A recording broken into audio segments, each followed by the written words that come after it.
Thanks very much, Conor. I'd also like to thank my colleague, Deputy Cullinan, for giving me one of his priority questions, because I really am anxious to ask what is the update in relation to the surrogacy legislation. There was a great announcement, and I mentioned this in our last round of questions to the Children's Minister, but as he's not the lead minister, he was limited in what information he had. I'm really anxious, and families are really anxious to know what stage that legislation is at, what is the time frame for it, and when we can see that come into committee. Thank you. Yeah, thanks very much, Deputy. It's something that's very important to me too, and we're pushing very hard on this. We would have had the AHR... Just, Minister, I think you're grouping this with 57, equally in the name of Deputy Kathleen Funchion, as I understand it. It's the same question. Same question. Oh, it's the same question, one through priority. Okay, thank you, Caherlick. So the AHR legislation in and of itself would have been passed by now. It would have been in operation by now. I think with broad political agreement, we paused it to make sure that we could bring in some very, very substantial amendments at committee stage around surrogacy. So in mid-December of last year, I got government approval for the policy approach in respect of the regulation of international surrogacy. You'll be aware that we have accepted nearly all of the recommendations in the report. There were a few which the officials came back and said didn't work. We've discussed them with various members of the group and the advocacy groups. People, I think, broadly agreed with them. Some of them were technical, some of them were around protecting the surrogate, or protecting the intending parents as well, or protecting the child. I don't think there was any controversy around the proposed changes. So the formal drafting process by the Office of Parliamentary Counsel, that's being done with 3 departments. My department, Justice and Children, Equality, Disability, Integration and Youth, is well underway. It's a really comprehensive piece of drafting that's going on, and as I've said to colleagues in the Dáil and in the Seanad and to the advocacy groups, essentially what we've asked the 3 departments to do is to put together heads of bill and then detailed legislation that, to be honest, normally probably would take several years to put together, and we've asked them to put it together in a very short period of time, and they have. I was really happy for us to be able to go to government before Christmas and get full approval. So the drafting is well underway. I'll need to bring those final detailed amendments essentially back to Cabinet for approval. Then what I do is I refer it to the Health Committee. I'll ask them, that then will be in the hands of the Health Committee. I would imagine, based on how committed everybody is to it, the Health Committee will find the time as quickly as possible. So it is crucial that the final detailed provisions are robust. They do need to be able to withstand rigorous scrutiny. For example, the range of complexities involved, the rights of the various parties involved.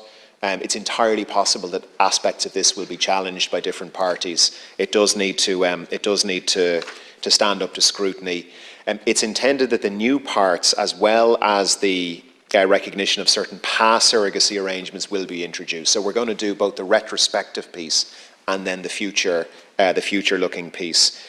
I just want to reiterate my commitment to ensuring that both the goal for providing the route to formal recognition of past surrogacy arrangements or surrogacy arrangements in other jurisdictions is achieved, and that a robust regulatory framework for AHR more broadly is put in place. The AHR bill has been slightly lost in the very understandable focus on surrogacy, but actually, apart from the surrogacy element, the AHR bill is really important as well. That provides the legislative framework, for example, for IVF and a lot of the things we're looking to bring in later on this year. So I guess in short, Deputy, my hope and my intention is that we will all be debating it in this House in this summer term. I'd love to have it through all the houses and signed off by the President before the Dáil goes into recess. Very much, Conor. Well, I'm delighted to hear that your hope is that it's going to be before the summer recess, because that's what all of our hope is. Just to say as well that, like the AHR bill, I suppose, it went to its pre-leg stage in 2017, so before there was ever a surrogacy committee, that was there for 5 years. So just in case, there's any, I don't think it's your intention, but surrogacy certainly wasn't the delay to the AHR bill, just to make that clear. I'm really anxious for parents who are waiting on the retrospective element of this. And I had asked the Children's Minister, is there a way of dealing with the retrospective piece now, given that we know we're going to be bringing in this legislation. And I do want to acknowledge that I'm delighted to hear that the government have taken on the recommendations of the Surrogacy Committee, because that committee worked very hard, and the recommendations, I think, were excellent. So that was good news. But I suppose for everybody now, there was a great day in December, and here we are at the end of April. So if you're saying that you are hoping that it will be fully passed, and it's what you want to see, I hope that that will be pushed now by government, that we will have this in before the summer recess, and I'll come back in the further minute. Thanks. Thanks, Deputy. Look, yes, I would love to see that happen. It will depend on the time that the Health Committee is able to give over to this. I'm very conscious the Health Committee has a huge amount of work on its plate, but hopefully they will give over the time, and I'll get it over to them for their review shortly enough. In terms of the retrospective element, we need to do it as part of the legislation.